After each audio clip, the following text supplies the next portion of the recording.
Hola a todas y bienvenidas a Ni Cuentos ni Princesas, el podcast de Womens en el que hablaremos de la vida y de sus dramas sin filtros ni tapujos, porque ha llegado el momento de decir las cosas por su nombre, al natural. Juntas queremos lograr un cambio, el presente ya es nuestro, así que construyamos nuestro propio futuro. En los últimos años, patologías como el síndrome de ovario poliquístico y la endometriosis han pasado de ser totalmente desconocidas a estar presentes en redes sociales, medios de comunicación y también en la calle. Pero, ¿qué pasa cuando acudimos a una consulta médica? Hoy nos acompaña Chusa Sanz. Ella es enfermera y nutricionista especializada en la salud hormonal de la mujer.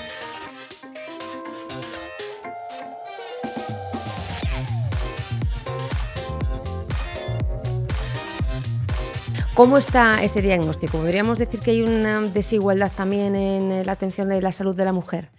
Pues mira, por desgracia es así, Sí. ¿vale? Hay un diagnóstico tardío y, por tanto, una intervención tardía en patologías, muchas patologías que sufren las mujeres. Te voy a decir más, te diría que hay hasta 700, ¿vale? Quitando de algunas que, por ejemplo, la osteoporosis y el cáncer de mama, sí que es verdad que en mujeres se diagnostican más tempranamente. Desde aquí me viene un poco el pie, ¿no?, a decirte que realmente lo importante no es centrarnos tanto en que a la mujer se le diagnostica más tarde, sino en pensar que si trabajamos con perspectiva de género, vamos a tener diagnósticos mucho más rápido en todas las personas, porque Claro. estamos hablando en términos binarios, pero también tenemos que entender que hay mujeres, hombres, pero también hay personas no binarias, y eso también es otro problema de la medicina. Que ahora tenemos mucha gente medicalizada, con terapias hormonales, haciendo transiciones. O sea que realmente cuando hablamos de desigualdad, hablamos tanto para un lado como para el otro. Y esto es muy importante dejarlo claro, porque en realidad la medicina de género no es la medicina de la mujer. Es una medicina que es igualitaria para todos. O sea, que empezamos dejando claro que existe una desigualdad en la atención a las personas en medicina, en la que no se tiene en cuenta su género a la hora de valorar las patologías que puedan tener, los síntomas y, por supuesto, los tratamientos. Exactamente. El problema central es que solo se ha investigado al hombre. Es decir, el hombre, o sea, la medicina es androcentrista. Entonces, como el hombre es el centro, todo lo que no sea como el hombre es lo anormal. Entonces, ¿qué pasa? Que nos encontramos que la investigación se hace en cuerpos masculinos con sus particularidades. Las mujeres resulta que las enfermedades evolucionan de manera diferente, muchas de ellas. Esto es un ejemplo que además es que clama al cielo, es cuando se hace un diagnóstico de infarto de miocardio. Sí. Esto lo había escuchado yo también, ¿verdad? Que los síntomas son distintos. Siempre tenemos muy asociado lo del infarto de pecho al el infarto de corazón, ¿no? La imagen típica dolor de pecho, es, el brazo. exacto, ¿no? es el hombre, además es que se representa como un hombre, ¿no? Sí. Estresado, cogiéndose así el corazón, irradiación del dolor al brazo. Pues resulta que en mujeres la presentación clínica puede incluso cursar sin dolor. Fíjate. Entonces, aquí se juntan muchos problemas. Primero, que la medicina solamente mira la sintomatología, ¿no? Lo que es la clínica del hombre, los estudios se han hecho en ellos. Por tanto, si yo solamente sé que el infarto se representa así, ¿no? Se me va a presentar de esta forma, ¿cómo voy a detectar que lo que a ti te está pasando, que es un infarto también, no es, o sea, no puedo saberlo? La mujer tiene como un peso retroesternal, es como un malestar general. ¿Y qué pasa? Que muchas veces se van a casa con un ansiolítico. Más todavía, imagínate que al médico se le ilumina y te hace un electro. Resulta que en el electro, ¿no?, en lo que es el registro del corazón a nivel, resulta que el segmento ST, que es una parte que se ve, en el hombre se eleva y en la mujer muchas veces no. Entonces, es como que vamos acumulando errores en el diagnóstico. Por eso, cuando hacemos una intervención, ya es muy tarde, porque no tenemos en cuenta esa diferencia en algo que es súper típico, que es un infarto de miocardio. ¿Y por qué ha habido este androcentrismo? tanto en la investigación, porque al final el hecho de que no se diagnostiquen las patologías iba a decir tanto en la investigación como en el diagnóstico, pero una cosa es consecuencia de la otra, no se puede diagnosticar algo que no se conoce a fondo, ¿no? Entonces, ¿por qué ha habido un afrontamiento androcentrista en la investigación? Bueno, pues porque estamos en un patriarcado, es decir, el hombre es el centro, o sea, el hombre es lo normal, entonces todo lo que no sea el hombre es lo anormal. Entonces, piensa que también la mujer pasa por etapas diferentes en la vida donde toda la fisiología cambia, ¿no? Tenemos ciclo menstrual, esto implica que cada día de nuestra vida las hormonas van a ser diferentes. Pero es que además tenemos menopausia, embarazo, tenemos lactancia. Claro, es como que pasamos por etapas, ¿no? Si nos centramos más en esa parte reproductiva, que complican mucho los estudios. ¿Y qué consecuencias tiene que que la aproximación a la medicina haya sido androcentrista? Claro, pues las consecuencias es que si yo solamente estudio una forma de desarrollar las enfermedades y unas manifestaciones, esto lo voy a coger como norma, lo voy a extrapolar y lo que voy a tener es algo totalmente diferente. Si yo sé, poniendo el ejemplo otra vez del infarto, si yo sé que el infarto se representa con dolor que irradia y tú vienes a consulta con un infarto siendo mujer y no tienes esa clínica, yo no puedo saber que lo que te pasa es un infarto. ¿Y esto deriva entonces en una peor salud de la mujer? Claro, en un peor, o sea, diagnósticos más tardíos, cuando ya te has dado cuenta que esta persona tiene una patología o en este caso un infarto, cuando haces la intervención puede ser que muchas veces sea tarde. Entonces, en hospitales mueren más mujeres en este sentido que hombres, porque en hombres enseguida se detecta un infarto y en mujeres no. La verdad es que se van sumando cosas porque también se ha hablado mucho de cómo la mujer generalmente es muy cuidadora, ¿no? Pero le cuesta, en cambio, cuidarse a sí misma.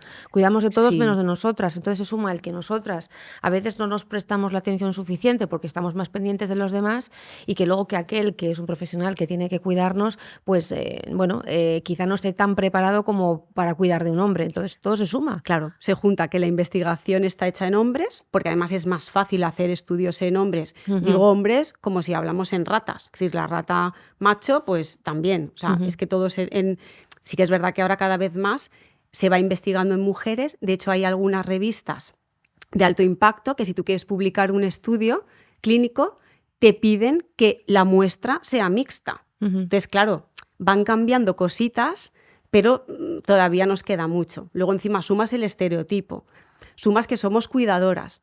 Pues eso la medicina de género tiene que tener en cuenta el contexto de la persona, porque las mujeres llevamos unas cargas culturalmente, ¿no? que los hombres, bueno, ahora ya cada vez más, la presión estética, todo esto, ya parece que todos estamos un poco ahí avanzando en el mismo nivel, pero tienes que tener en cuenta, aparte de la parte fisiológica, que también hay una parte cultural, social. Fíjate, te voy a decir una cosa que a mí me impactó mucho cuando la descubrí, y es que se vio que cuando tú vas al médico y vas bien vestida, el médico tiene la sensación de que no estás tan mal como tú le estás contando. Fíjate. Yo no sé si esto a ti te pasa, pero mi madre tiene ropa para ir al médico. ¿Ropa de enferma? Ropa de ir al médico. Elegante. Claro, de decir, esta es para ir al médico. Bueno, eso sí era muy típico, lo de te has duchado, te has puesto ropa interior nueva para ir al médico, ¿no? Pues ducharse, por supuesto, pero ponerse ropa interior nueva era como muy típico. ¿Qué pasa? Que la mujer cuando va al médico, pues se arregla, ¿no? Dice, bueno, me voy al médico, ¿no? Me pongo. Pues fíjate que eso, la percepción del médico es: me estás contando algo, pero yo te veo que no estás tan mal. Claro, llevas capa de maquillaje, rímel, hasta te has puesto tacones, mal no estás. Exactamente. Entonces, claro, piensa que todo esto, quiero decir, hablamos de médicos, pero otros profesionales sanitarios, es decir, cualquier profesional sanitario vive también en el mundo en el que vivimos. Entonces, ellos estudian lo que estudian en las universidades, reciben la información, pues quiero decir, están en el mismo engranaje que todos. Hablamos del diagnóstico, pero ¿qué pasa también con el estudio, la investigación de enfermedades específicas? Porque me has contado el caso del ataque de corazón, ¿no? Que esto pasa en hombres y mujeres, pero claro, luego hay enfermedades y patologías que son propias de la mujer, como lo que hablábamos al principio del síndrome de ovario poliquístico, la endometriosis. Entonces, ¿se ha dejado de estudiar cosas que nos pasan solo a las mujeres? Se estudia menos. Se estudia menos. A ver, esto es que al final es un legado. Quiero decir, ahora sí que es verdad que tú ya pones en cualquier portal de búsqueda bibliográfica científica endometriosis y tienes ya una cantidad, ¿no? Que dices, bueno, estamos avanzando. El problema muchas veces es que desde que se hace el estudio hasta que esto aterriza en las universidades, pasa a los profesionales, llega esta formación, pueden pasar 30 años. Entonces, claro, hay mucha conciencia ya, pues a nivel de que a ti ya te suena que es una endometriosis, que es un SOP, que es tal, pero igualmente tú llegas a la consulta y esa información es como que todavía no ha aterrizado, ¿no? Ni en la estructura, ni siquiera en el propio profesional. Esto yo lo veo cada día. ¿Endometriosis? O sea, es como la gente dice, ¿qué dices? Es que esto no... Y es un dolor incapacitante, entre otras muchas cosas. Claro, el tema del dolor también es un temazo porque nosotras generalmente aguantamos más el dolor, a pesar de que tengamos cierto dolor, pues bueno, oye, pues no me encuentro muy bien o me duele la regla, ¿no? Me ha venido la regla, me duele la tripa, los riñones y continúas con tu día a día. Se ha normalizado también cierto dolor en la mujer. Nosotras mismas hemos asumido, bueno, pues que es normal que a veces no nos encontremos bien. Y lo mismo pasa cuando vas al ginecólogo y dices, no, es que me duelen mucho las reglas, tengo reglas muy dolorosas. Bueno, pues la pastillita de ibuprofeno y con eso lo arreglamos todo, ¿no? O sea, ahí también hay que hacer un poco de refresh, de cambiar un poco y decir, bueno, igual no es tan normal tener dolores siempre. Y si te duele siempre la regla, igual es que tienes algo que te tienes que mirar y que tiene una solución. El dolor menstrual está normalizado porque es frecuente. Esto no quiere decir que sea normal. Esto pones un ejemplo con otra cosa, en plan, la violencia hacia la mujer es frecuente, pero nadie diría, no, es normal que tengamos que pegar a las mujeres, ¿no? Esto a nadie se le ocurriría. El dolor menstrual también tiene como su contexto, ¿no? Fíjate que hasta los años 70, que se descubrieron que son las prostaglandinas, que son unas sustancias mediadoras de la inflamación, se pensaba que el dolor menstrual únicamente era por temas sociales y psicológicos. Que tiene componente psicológico y social, por supuesto. Vale, pero me estás contando que te duele, pero como eres una niñata, no te creo. Por supuesto. La historia se reduce en eso. El dolor de la mujer no es tan importante, porque nosotras somos unas quejicas. Claro, aquí entra el estereotipo, obviamente, es el sexo débil, exactamente. Entonces, claro, como si encima tú vas a la universidad y te dicen que el dolor menstrual es normal, ¿cómo vas a pensar que es algo, que es una patología mucho más compleja como una endometriosis? Sí, es como que lo de ser mujer estaba asociado al sufrimiento y era lo normal. El ser mujer es sufrir. Y esto es lo que te ha tocado, hija. ¿Qué vamos a hacer? Exacto. ¿No? Si eres joven porque eres joven, tampoco te hacen caso. Si eres vieja porque ya todo es la vejez. Es que son muchísimas cosas. Es decir, pues hay que empezar primero a romper el estigma y el tabú que rodea los procesos fisiológicos de la mujer. Porque piensa que la menstruación tampoco se hablaba, porque si tú tenías dolor te callabas. Total. Bueno, es que no se hablaba de la regla, incluso hemos utilizado durante un montón de tiempo. Bueno, eufemismos hay todos los que de quieras. Todo tipo. Y yo, a día de hoy, que tengo 43, que me considero joven todavía, y voy igual en el metro y escucho a chavalitas jóvenes hablando con amigos, pues es que me ha venido la regla. Y con total naturalidad, y todavía me sigue chocando, fíjate. Sigue chocando, porque en mi generación no era así. Mi generación, el tema de la regla todavía, oye, tú no lo podías compartir. No es que no lo pudieras, es que no queríamos porque nos daba vergüenza, ¿no? Compartirlo con yo con tengo los 41 chicos. Y te digo yo cómo fue la vez que me bajó la regla en mi casa, fue mi madre dándome una compresa y diciendo, ya te ha venido la cosa. ¿La cosa? La cosa, yo llorando, mamá, ¿qué me pasa? Nada, es que ella también fue víctima de este silencio. Yo no supe que aquello me tenía que venir ni que era normal, no, porque era como la cosa. En mi casa la palabra menstruación yo creo que no la he oído jamás. Fíjate. La cosa, se te corta la mayonesa, o sea, todo esto lo he vivido, que digo, madre mía, por favor. Y ya por no hablar de que no podías bañarte, de que no te podías duchar, cosas que se oían, ¿verdad? Y a día de hoy yo todavía tengo amigas que dicen, me he puesto mala. Exacto. Es que estoy mala. Todo asociado con connotaciones negativas. Tú piensas que esto también tiene un impacto físico. Que tú pienses que algo que te está pasando es malo, es que esto tiene un impacto también en la propia fisiología. A ver, la menstruación es una inflamación. Si tú encima le estás añadiendo ahí pensamientos negativos, todo es un asco, todo es un drama, no lo puedes vivir nunca con naturalidad. Claro. Y si encima no lo cuentas, no se investiga, lo que no se habla no existe.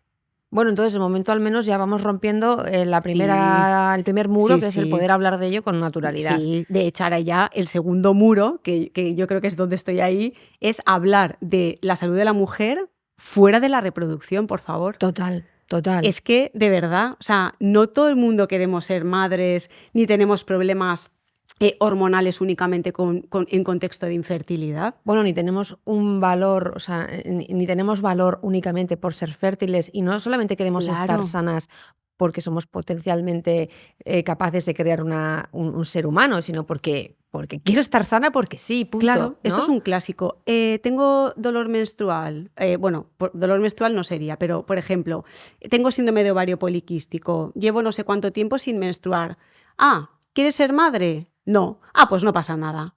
O te doy una píldora como poco y ya cuando quieras ser madre hablamos. El impacto extrarreproductivo está ahí. Es decir, el síndrome de ovario poliquístico, por poner un ejemplo, aunque lo reduzcamos a la fertilidad, es un problema sistémico. Y de hecho, en el 70% de las mujeres es un problema metabólico que si no se trata, no se controla, acabará en una diabetes o en un síndrome metabólico con complicaciones cardiovasculares asociadas. Quiero decir, que si tú haces un diagnóstico de SOP, tendrías que monitorizar todo el resto de situaciones, ¿no? Y todo esto que estamos hablando. Y todavía falta también formación, conocimiento, e incluso en el entorno profesional, en el entorno médico, del diagnóstico y el tratamiento de estas enfermedades. Sí, y digo sí porque yo paso consulta y yo tengo, mis pacientes vienen con diagnósticos mal hechos, que yo no soy médico, yo no tengo que hacer el diagnóstico, pero yo sé si está bien hecho un diagnóstico o no, y muchas veces pienso, ostras, es que todavía estamos que no sabemos diferenciar una amenorrea hipotalámica de un síndrome de ovario poliquístico, que son dos patologías que cursan muchas veces sin menstruación.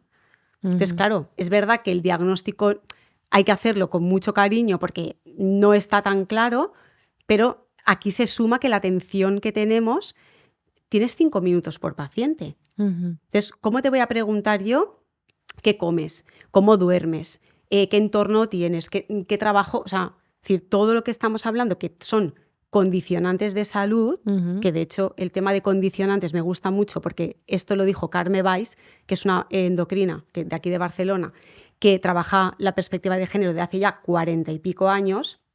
Ella dice que son condicionantes porque se pueden cambiar, no son determinantes como se nos muestra. Entonces, claro, si tú tienes 5 minutos por paciente, me explicas cómo hago yo un diagnóstico bien hecho, te doy todas las herramientas. Es decir, que es un poco todo el engranaje. Primero, que de la universidad no me explican las diferencias, y segundo, que aunque yo me las sepa, seguramente tampoco tengo tiempo de atenderte bien. Abramos un poco el melón de las hormonas. Venga. Porque ese también es un temazo, ¿eh? Sí. Que hemos empezado a hablar de hormonas hace poco y lo que decíamos, siempre muy asociado a me quiero quedar embarazada, ¿qué pasa con mis hormonas porque tengo desajustes? O estoy entrando en menopausia y tengo aquí un follón que no sé ni por dónde empezar. Claro. Pero no hay más dimensión, es como, a ver, pero si es que todo el resto, ¿qué? Claro, sí. Y realmente la salud hormonal puede influir y tener unas consecuencias físicas y emocionales durante toda nuestra vida, ¿no? Totalmente, sí. A ver, la salud hormonal, al final hablamos de salud hormonal porque nos centramos un poco en hablar de hormonas, pero la salud siempre se tiene que mirar de manera global. O sea, separamos para entender los mecanismos. Pero si yo únicamente me centro en las hormonas me estoy dejando muchísimas cosas de lado. Siempre pongo un ejemplo muy tonto que es, como yo trabajo en salud hormonal, tengo mi sesgo, ¿no? Es decir, cada uno tenemos el nuestro. Y siempre digo, es que me viene un hombre a consulta y sale con una menorrea. Quiero decir, claro, porque no tiene regla, ¿no? Es como, tienes que ampliar un poco esa mirada, ¿no? Y decir, bueno, la salud hormonal está dentro de una salud global, pero muy importante entender que la salud hormonal no es la salud de quedarte embarazada. Impacta en todo. Si no tienes menstruación, porque estás en amenorrea, por un tema, ¿no? La amenorrea hipotalámica, que es lo que hemos dicho, no tienes estrógenos. Que consiste en no tener, o sea, uno de los síntomas es que no tienes la regla. Exacto. Amenorrea es no tengo menstruación, hipotalámica significa que no tengo menstruación porque mi cuerpo tiene un estrés mantenido y decide que no es momento de quedarte embarazada en términos biológicos. Entonces, claro, si yo voy al médico y digo, tengo amenorrea pero no quiero ser madre, pues perfecto, ya está. Pues te has quitado ese problema, ¿no? Claro, pero es que tú no sabes que no tener menstruación, o sea, no tener ciclo más que menstruación, es no tener estrógenos. ¿Y qué pasa cuando no tienes estrógenos? Cuéntamelo tú, que yo no lo tengo claro. Pues tenemos una menopausia, entre comillas, ¿vale? ¿Qué pasa en menopausia? Pues tenemos una osteoporosis, tenemos mayor riesgo cardiovascular, tenemos problemas emocionales, tenemos sequedad. Cuando no tienes estrógenos, los estrógenos impactan en todas y cada una de las células de nuestro cuerpo. Entonces, todos los sistemas de mi cuerpo se van a ver afectados. Hay chicas de 20 y pico años que no han tenido nunca la menstruación, han tenido una menstruación o dos en su vida con osteoporosis. Fíjate. Entonces, claro, hay que sacar la mirada de las hormonas de la parte reproductiva. Claro. Porque no tener estrógenos en una persona joven es pues tener una osteoporosis en un tiempo en el que a ti no te pertenece. Entonces, claro, por poner un ejemplo. Claro. ¿Y la salud hormonal, en qué medida depende del autocuidado, del estilo de vida que tú tengas o de cuestiones genéticas? Pues muy buena pregunta. Hay una mezcla. Por ejemplo, el síndrome de ovario poliquístico, endometriosis, amenorrea no es una patología, ¿vale? Esto que quede claro, es una adaptación de tu cuerpo, pero también hay una predisposición genética a no tener menstruación por temas de estrés. Entonces, todo absolutamente puede mejorar o empeorar con el estilo de vida, pero la carga genética a veces está ahí. Síndrome de ovario poliquístico, por ejemplo, en su momento seguramente era una ventaja evolutiva. ¿Por qué? Porque eran mujeres que no ovulaban de manera frecuente y además tenían los andrógenos elevados, que son las mal llamadas hormonas masculinas, entonces tenían como mayor probabilidad de sobrevivir. Eso en un contexto como el que tenemos ahora no es una ventaja. ¿Por qué? Pues porque tiene el impacto metabólico este que hemos dicho. Entonces, claro. Y la salud, o sea, en cuanto a hormonas, por ejemplo, ¿qué conocimiento hay? Yo creo que a nivel poblacional bastante poco, a no ser que, como hemos hablado, hayas tenido un problema que te haya hecho que a veces es incluso eres tú misma la que, porque tienes un problema y insistes y buscas información que afortunadamente cada vez está más disponible y derivas en que esto puede ser un problema hormonal y acabes con un especialista o tratando de autocuidarte tú. Pero ¿cuánto de preparados están los profesionales para entender el impacto de la salud hormonal y atender lo que se necesite hacer en caso de que haya un desajuste? A ver, aquí tenemos otro problema que es un poco ligado a lo que hemos dicho, ¿no? Entre que tengo 5 minutos para atender y entre que lo vamos a reducir toda la reproducción, tenemos como la fórmula mágica que es dar la píldora anticonceptiva. Entonces, claro, aquí tenemos un problema, primero porque es algo que seguramente puede solucionar, entre comillas, muchos problemas, pero no vamos a buscar más allá, ¿no? Entonces, si tú tienes dolor menstrual, si te doy una píldora y te quito el dolor, ya está. Pero ¿y si tienes una endometriosis? Se queda ahí, ¿no? Se queda un poco como en el parche. No estoy diciendo que la píldora no esté bien prescrita en muchos casos, pero es como lo rápido, ¿no? Entonces, claro, aquí tendríamos que hacer un abordaje pues, un poco más profundo. Primero, descartar que realmente haya una patología mucho más importante, ¿no? Con ver todo lo que implica esa patología y luego ya, pues obviamente, el estilo de vida, ¿no? Y lo que es el autocuidado, el autoconocimiento, va a mejorar esa ecuación. Pero claro, esto también te lo encuentras muchas veces, ¿no? Tengo amenorrea hipotalámica funcional, te doy la píldora anticonceptiva, sangras porque tienes el sangrado por la píldora y te crees que te has curado.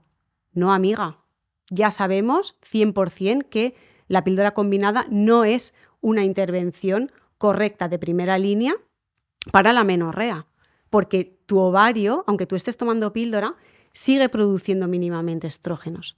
Entonces, con la píldora no puedes amortiguar todo esto que estamos diciendo del impacto a nivel óseo, cardiovascular, etc. Uh-huh. Y hablamos del autocuidado. ¿Qué podemos hacer como mujeres desde jovencitas? Porque también aquí nosotras mismas tenemos que ser conscientes de que cuidarse no comienza cuando ya te empieza a doler todo y ya tienes los problemas, que hay que cuidarse desde siempre, ¿no? También en casa, cuando eres niño, eso también es una cosa que es muy importante en la educación alimenticia y demás de los niños, pues para que nos aprendamos a cuidar de chiquitines. Pero bueno, el caso es que ¿cómo podemos cuidarnos en casa o qué cambios podemos hacer en nuestro estilo de vida para mejorar nuestra salud hormonal? Bueno, yo creo que lo primero es tener el conocimiento, poder saber detectar cuando algo no va bien. Estos son 5 cosas que hay que saber, en plan, tengo menstruación, si no, tengo dolor, si no, tengo alteraciones premenstruales graves que me incapacitan, si no, o estoy ovulando. Es decir, todo este conocimiento no se nos da y es súper importante primero tú identificar si tienes un problema, porque únicamente con el sangrado ya puedes tener muchos datos. ¿Sangro mucho? ¿Sangro poco? Si sangro mucho, seguramente voy a tener anemia. Si tengo anemia, esto va a acarrear otros problemas. Es decir, a veces solamente identificando con el mismo ciclo una alteración, de aquí ya puedes tirar el hilo y decir, vale, pues ahora voy a ver qué es lo que me pasa. Lo que pasa es que hay cosas más sencillas como es si tengo dolor, si me viene la regla, además, pero hay otras cosas como estoy ovulando, ¿eso cómo se puede saber? Claro, esto fíjate que es simple y es que no lo sabemos. O sea, saber si estamos ovulando, obviamente, con una analítica, ecografía, etc., pero de manera casera lo podemos hacer con la temperatura y con mirando el moco cervical. Las hormonas impactan a nivel de moco y a nivel de temperatura. Cuando ovulo, sube la progesterona y esta hormona interviene en la regulación, la termorregulación del cuerpo. Si ovulo, mi temperatura sube entre 0,3 y 0,5 grados, con un simple termómetro puedo identificar de manera sencilla si ovulo o no. Esto lo utilizan mucho las mujeres que se quieren quedar embarazadas, ¿no? Que empiezan a registrar el ciclo. Pero esto también te sirve para cualquier otra cosa. Es decir, la ovulación es la manera en la que tu cuerpo va a producir progesterona, que es una hormona muy importante para el equilibrio con los estrógenos, que es lo que produces también de manera natural en el ovario.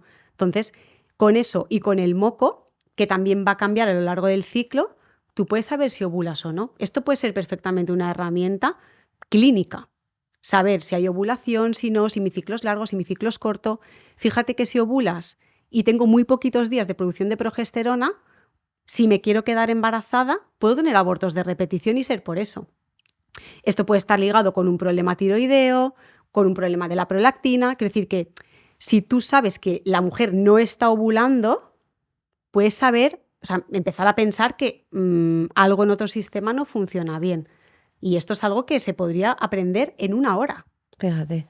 ¿Y por qué no se da esa información si es algo tan básico, tan sencillo, que puede tener un impacto tan positivo también en la salud de las mujeres? Pues por lo que hemos dicho, como no se habla, no es importante, como no es importante, no se estudia, y como total, si no te quieres quedar embarazada, no te vas a preocupar por esto, pues así estamos. Porque no vemos que el ciclo sea algo importante fuera de la reproducción. Ni lo vemos como una herramienta para poder diagnosticar otros problemas. Y una vez que hemos autodiagnosticado con esta información que nos has dado, que bueno, esto es un tip. Luego, claro, aquí habría que la que esté interesada, pues claro. abordarlo un poquito más. Exacto. O coger cita con una especialista 1 hora entera para tirar, muchísimo rato hablando de esto, sí. Claro, pero ya una vez que tenemos cierto diagnóstico, ¿cómo nos cuidamos? Vale, pues va a depender, por ejemplo, si resulta que tu alteración, imagínate que dices, uy, pues yo tengo menstruaciones muy largas, ¿no? Me baja cada 50 días. Vale, voy al médico y me dicen que tengo un síndrome de ovario poliquístico. Yo sé que el síndrome de ovario poliquístico tiene una implicación metabólica puedo acabar con un problema de diabetes, pues voy a tener que controlar mi alimentación, ¿no? Una alimentación que sea acorde a mi situación y además tengo que entrenar, tengo que dormir bien, tengo que alejarme del estrés. Es que fíjate qué montón de condicionantes de salud tenemos. Claro, luego también la vida, ahora es que claro, en redes sociales los mensajes que recibes son como muy, te posicionas en una cosa o en otra, ¿no? El ayuno, pues ahora todo el mundo a hacer ayuno, ¿no? O todo el mundo a hacer retos de, yo qué sé, de no sé cuántas horas de ejercicio. Pues va a depender. Hay casos en los que te puede ir bien, otros casos en los que no. Es decir, que también aquí lo normal que todo el mundo sabe es comer bien, es pues eso, no comer ultraprocesados, que también en un momento determinado te lo puedes comer y no pasa nada. Es decir, que aquí la parte de salud mental también hay que tenerla en cuenta, ¿no? Desde la nutrición ahora también estamos como cambiando un poco este discurso más hacia la flexibilidad, porque tenemos que entender en el contexto en el que vivimos. Tú eres enfermera, nutricionista y también tienes más de 100.000 seguidores en Instagram y haces una labor de divulgación tremenda. Gracias. Importantísima, sí, porque es que realmente si no fuera por esto, muchas mujeres no tendrían acceso a esa información. Realmente ha jugado un papel importantísimo en la democratización de esta información, del acceso a esta información, ¿no? La verdad es que es una de las cosas que estoy más contenta porque todos los días alguna chica, alguna mujer me dice: Chusa, gracias a ti me han diagnosticado endometriosis. Bueno, gracias a ti, gracias a que te leo y a que insistes en que el dolor no es normal, en todo lo que hay detrás. O, por ejemplo, me dicen, pues gracias a ti, en el instituto en el que estoy, pues hemos hecho una charla de ciclo menstrual y las niñas pues se han ido con esa información. Pues es que a mí eso, es que el objetivo de la divulgación es esa, ¿no? Que romper el estigma, romper el tabú, que las mujeres tengamos esa información que no nos han dado. Entonces, es súper importante también divulgar desde la parte extra reproductiva. Claro. No únicamente si quieres ser madre o no, porque muchísimas mujeres no les interesa tampoco esa parte y es importante. Lo que pasa es que también es un poco complicado a veces divulgar e informar acerca de la salud de la mujer cuando el cuerpo de la mujer todavía sigue escandalizando. En Instagram no puedes mostrar pezones, o sea, hay detalles, ¿no? Estás hablando de la regla, pero tampoco se pueden mostrar unas bragas con sangre. Quieres hablar de cuánto es mucho flujo o cuándo es poco flujo, pero bueno, este tipo de cosas, o sea, ¿cómo se democratiza todo eso? Porque, vale, si vas a un ginecólogo o a una enfermera, una hora te lo puede contar, pero quizás por el servicio público no existe ese servicio y no todo el mundo se puede pagar una enfermera o un ginecólogo o una matrona privada para tener acceso a esa información. Absolutamente. De hecho, es que a mí me han eliminado publicaciones porque infringía las normas de seguridad o normas de Instagram. Yo divulgo mayormente en Instagram y yo cuando reviso la publicación es porque he puesto sangre, es porque he hablado, pues eso, he puesto un ovario, un útero, una vagina, que digo, pero si es que lo que estoy haciendo es algo, vamos, que está en las universidades y es fisiología, o sea, no, pues Tremendo. Esto yo tampoco lo entiendo. Y luego se ve cada contenido, ¿no? Violencia, por ejemplo, está mucho más permitido que el tema de la regla. Claro. A mí hay una cosa que me encanta, una frase, que la regla, la sangre de la regla, es como que da asco, que no me hables de la regla, ay, te has manchado de la regla, qué vergüenza. Y dices, pero si la sangre que proviene de la regla realmente es la única sangre que no proviene de la violencia. Exacto, ¿no? A mí esta frase me encanta también. Nos encantan los zombies, los tiros, las guerras, y luego ves sangre menstrual, qué asco. Digo, pero a ver, por favor. Digo, esta sangre, bueno, de hecho le llamamos sangre, pero es mucho más que sangre. Hay células madre, hay proteínas, quiero decir, es que es la descarga menstrual, lo que es el contenido menstrual, es un fluido súper rico en células, o sea, que es algo impresionante. Y me lo estás pintando como si fuera eso algo asqueroso. Es que es todo el rato lo mismo, el estigma, el tabú, el imaginario colectivo, todas las connotaciones negativas que lleva esta sangre. Hemos hablado ya bastante, pero profundicemos un poco en esta mirada no reproductiva de la salud de la mujer. ¿Cómo ha condicionado también el que a las mujeres se nos haya visto tradicionalmente como máquinas de parir, ¿no? O sea, se espera que una mujer para a lo largo de su vida, en el acercamiento hacia nuestra salud? Claro, bueno, pues lo mismo. Si solamente, o sea, si yo veo un proceso fisiológico como es el ciclo menstrual únicamente desde el prisma reproductivo, me estoy perdiendo todas esas aristas que hemos comentado. La producción hormonal, o sea, de hecho, es que es muy reduccionista hablar de ciclo menstrual de manera aislada, porque para que el ciclo funcione hay dos hormonas principales que son los estrógenos y la progesterona. Pero es que resulta que todas las hormonas, bueno, prácticamente todas, también tienen un impacto en el ciclo menstrual. La insulina tiene un impacto en el ciclo menstrual, el cortisol, que es la hormona del estrés, tiene un impacto en la regulación del ciclo. Entonces, claro, si yo únicamente me quedo en la parte reproductiva, es que estoy quitando de la ecuación muchísimas alteraciones que no se están contemplando. Ya te digo, la menorrea mismo, es que la que hemos hablado. Si no quieres ser madre no es un problema. ¿Cómo que no? No tengo estrógenos. Puede ser que tenga una osteoporosis. Tengo problemas digestivos. Tengo problemas incluso a nivel emocional, porque los estrógenos tienen un impacto a nivel cerebral también. Es decir, es que es muy importante salirnos de la mirada reproductiva de la salud de la mujer. Me comentas, ahora te veo que estás calentándote un poco. Aquí es cuando suelto el taco, ¿no? Es que me comentabas antes que tú en consulta a veces te enfadas mucho. Sí, yo me enfado, pero intento no, o sea, me enfado internamente. ¿Pero por qué? ¿Qué es lo que te enfada? Hombre, pues me enfado muchísimo porque, mira, ayer, por ejemplo, mismo en consulta vino una chica con síndrome de ovario poliquístico, que es un poco mi especialidad, ¿vale? De hecho, en ello es donde estoy haciendo la tesis. Y me dice, hola, Chusa, vengo aquí porque mi ginecólogo me ha dicho que estoy gorda y por eso tengo SOP. Anda. O sea, la culpa es tuya, primero. Exacto. La culpa es tuya. Y la culpa es tuya y es de las dos, de que tengas SOP y de estar gorda. Entonces, claro, digo, ¿y te habrá dado alguna herramienta? No, me ha dicho que me vaya a una nutricionista y que cuando adelgace se me irá el SOP. Digo, a ver, ¿por dónde empiezo? Madre mía. Claro. Es que ya no solamente que es a todo veces mal. No tengas la información como profesional, quiero decir, ¿no? También es la delicadeza. La delicadeza, el pesocentrismo, ¿no? Que aquí también tenemos otro problema. A día de hoy todo es culpa de la obesidad. Hombre, obviamente la grasa es un órgano endocrino y la grasa tiene un impacto hormonal porque es un productor de estrógenos, productor de hormonas, de inflamación, etc. Obviamente. Pero es que volvemos a lo mismo. Si yo reduzco toda la ecuación a la grasa o al peso, el resto de cosas, ¿qué? Igual esa persona no necesitaba que tú le dijeras estás gorda porque ella tiene espejos, ¿sabes? No hace falta que se lo digas.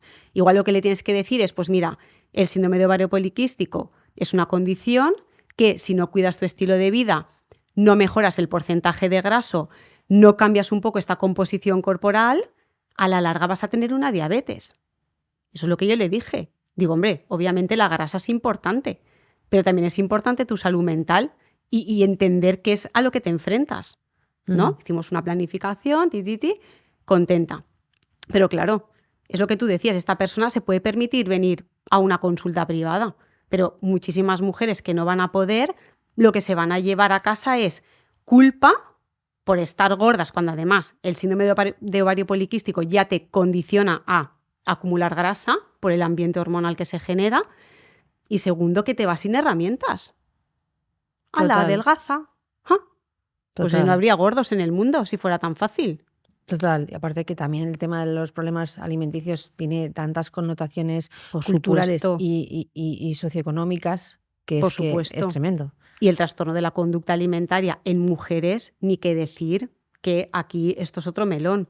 La presión estética, es decir, es que son muchísimas cosas. Entonces, claro, reducimos todo demasiado, que yo entiendo que a veces volvemos a lo mismo, tengo 5 minutos y tampoco me puedo poner aquí con florituras, pero oye, haz un buen diagnóstico y explícalo de otra manera, ¿no? O por lo menos da unas herramientas, una hojita donde lo explique, oye, o sea, que lo que te enfada todavía, lo que te enfada es la falta de conocimiento, de empatía, que a día de hoy hay todavía en el entorno profesional. Sí, y luego además también me enfada un poco cómo infantilizan a las mujeres, Ujú. Cómo hay ese juego de poder, ¿no? Ujú. Por ejemplo, también pasa mucho con el registro del ciclo. Cuando hacemos un registro del ciclo, ¿no? Fase folicular, fase lútea, esto que hemos comentado con la temperatura, etc., esto se lo llevas a tu ginecólogo y te dice que eso no vale para nada. Esto es como si tú vas a un cardiólogo con un electro y te dice que eso son cosas de viejas. Perdone, aquí yo estoy monitorizando algo, un signo de salud, y es algo objetivo con mi temperatura. Otra cosa es que tú no lo sepas interpretar, porque te puedes interpretar muchísimas cosas con una gráfica de temperatura. Si ovulo, si no ovulo, si tengo la fase folicular larga, si es corta, si produzco mucha progesterona, menos, o sea, pues sacar muchísima información, incluso alteraciones tiroideas si la temperatura es muy baja. Otra cosa es que lo sepas leer. Ujú. Entonces, el autoconocimiento de la mujer es muy importante, pero si luego tú vas al profesional y te lo tira todo por tierra, pues es que no estamos haciendo nada. Ujú. Desde las propias universidades se tiene que trabajar ya con perspectiva de género y se tiene que aterrizar luego a la práctica clínica. Y todavía no se está haciendo.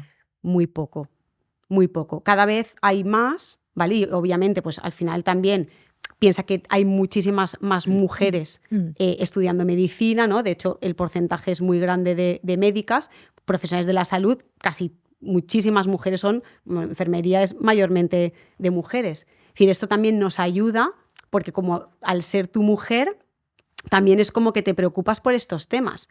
Pero el problema es del sistema. O sea, porque tú seas mujer no quiere decir que vayas a trabajar con perspectiva de género. De hecho, tengo muchas pacientes que van a la ginecóloga mujer y salen disgustadísimas porque les ha hablado mal, y las invalidan a veces. Eso que me dices no puede ser. ¿Pero cómo no puede ser? Pero si te estoy diciendo que me pasa. No, eso no es lo normal. Bueno, pues igual lo que me pasa a mí no es normal, pero me pasa. Ujú. Son muchas cosas. ¿Y qué podemos hacer para cambiar esto? Porque, claro, Hoy, si tuviera yo esa respuesta, vamos, primero la educación. Aquí estamos hablando del tema, que oye, que ya es un paso, exacto, ¿no? Eso es esto importante, ya es que entre importante. nosotras no tengamos vergüenza de decir, me pasa esto, Nada. me pasa lo otro, consultar, buscar información, etcétera. No cansarnos y de no conformarnos con que si considero que hay algo que no va bien, pelear hasta que encuentre la solución. Eso está bien, pero claro, ni podemos formar a los profesionales, ni podemos diagnosticarnos, ni podemos a veces tampoco ponernos un tratamiento. Entonces, bueno, ¿hay algo que podamos hacer? Bueno, yo tengo que decir que por suerte cada vez hay más profesionales de la salud interesadas en este tema. Entonces, sí que es verdad que desde la propia red de profesionales se van haciendo formaciones, nos vamos pasando información. Al final también es verdad que la investigación científica se han puesto un poco las pilas y ya hay revistas, como hemos comentado, que ya piden que la muestra sea mixta. Es decir, que vamos avanzando, pero vamos muy lentos. Y aunque avancemos, como luego para aterrizarlo en la clínica pasa tanto tiempo, ahora es cuando se tendría que estar viendo un poco este tema. Ya te digo, yo soy muy optimista y yo veo que vamos avanzando. Pero claro, todas las universidades tener ya asignaturas que hablaran de las patologías en hombres, en mujeres, e incluso ni en hombres ni en mujeres, en personas no binarias. O sea, es que claro, si cogemos solamente al hombre como lo normal, el resto es anormal. Y esto es lo que no puede ser. Hay que empezar de ahí, romper los estigmas a nivel educativo, hablar de todo esto en los colegios. Es decir, es que tiene que cambiar todo el sistema, absolutamente. Y nosotras, pues desde nuestra posición como pacientes, pues demandar esa información. Cuando vayan 5 mujeres al ginecólogo con una gráfica de ciclo o diciéndoles que el dolor no es normal o diciéndole cosas que el propio ginecólogo diga esto qué, pues igual se le enciende la bombilla y dice, uy, pues bien, han venido ya 5 con esta historia. Ya. Voy a tener que ponerme un poquito las pilas. Que ponerme un poquito las pilas, ¿no? Entonces, pues bueno, es como que vamos ahí haciendo un poquito de presión, las publicaciones científicas, ¿no? Ya se va hablando de esto, vamos bien. Queda, pero vamos bien. Sí. Bueno, como eres nutricionista, aprovechando que te tenemos aquí, vamos a hacer una pequeña lista de 3 hábitos alimenticios que podamos tener que consideres que impactan más en nuestra salud como mujeres, hormonal y reproductiva también, y que creas que deberíamos eliminar. Pues mira, yo no soy nada fan de demonizar alimentos ni de demonizar nada. Obviamente, lo que te puedo decir es que la dieta tiene que estar adaptada a la persona, ¿vale? Porque además esto lo veo mucho en consulta, como cogemos normas para todo el mundo, nos las aplicamos y resulta que luego nos sale un problema, ¿vale? Esto es súper clásico, por ejemplo, en amenorrea hipotalámica. Es que me he puesto a hacer ayunos, me he puesto a entrenar en ayunas, me he quitado los carbohidratos. Pues ahora resulta que tengo una amenorrea hipotalámica por deficiencia energética. Entonces, más que decirte qué cosas tendríamos que eliminar, te voy a decir las que tendríamos que potenciar. Venga, ¿no? Le damos la vuelta a la lista. Venga, vamos a darle la vuelta a la lista, que es, pues bueno, el consumo de frutas, verduras, legumbres, ¿no? Todo lo que tiene que ver con el reino vegetal, eso tiene que estar presente. Luego una proteína de calidad, ya sea carne, pescado, huevos, si comes de estos alimentos, y si no, pues tirando de proteína vegetal. Y luego, pues grasas de calidad. ¿Que algún día te vas fuera y te comes algo que no es súper nutricionalmente hablando ideal? Pues oye, te lo disfrutas porque al final también tu salud mental es importante. Así que yo creo que la virtud es en ser flexibles, pero tener realmente las herramientas nutricionales, ¿no? Decir, vale, pues el máximo, ¿no? de mi día a día tiene que estar cubierto con estos alimentos. Y luego, pues el otro 20%, 10%, lo que sea, tiene que ser, pues, bueno, pues si me voy por ahí no pasa nada. El ejercicio físico, obviamente, y dormir bien, que esto se nos olvida. Hay que descansar, hay que dormir, por favor. Y esto es lo que te puedo decir. Es como... Te he dado un poco la vuelta, pero vaya. Maravilloso, me encanta. Además, yo también prefiero las cosas en positivo, o sea que me gusta mucho la vuelta que le has dado. Vamos a ir terminando, pero te quiero hacer una última pregunta que hacemos a todas nuestras invitadas, y es que en estos podcasts de Women's lo que queremos es entregar a las mujeres herramientas con las que puedan tomar las riendas de su vida y estar más empoderadas. Desde tu ámbito, que es la salud de la mujer, la medicina de género, que me ha encantado ese término, ¿cómo contribuyes al empoderamiento de la mujer? Pues yo creo que con la educación, dándole las herramientas, que sepan conocer su cuerpo, que puedan tener herramientas para su autogestión. Es que además, medicina de género me encanta, pero es que medicina del estilo de vida es que me parece la clave, ¿no? De cómo llego yo a estar saludable. Primero tienes que tener unos hábitos pues que vayan enfocados a estar bien, pero también tenemos que ser conscientes de que hay momentos en la vida en los que no vas a poder entrenar, comer súper bien, ¿no? O sea, tener esas herramientas también para ser flexibles y para no estar todo el rato culpándonos, ¿no? Pensando que todo es culpa nuestra. Oye, vivimos en contextos, la vida sube, baja, y si tú tienes las herramientas vas a poder lidiar con todo ello, vamos, de manera sin dramas, que digo yo. Perfecto. Chusa, ha sido un auténtico placer. Muchas gracias por acompañarnos. Gracias a ti y el placer ha sido mío. Muchas gracias por estar con nosotras.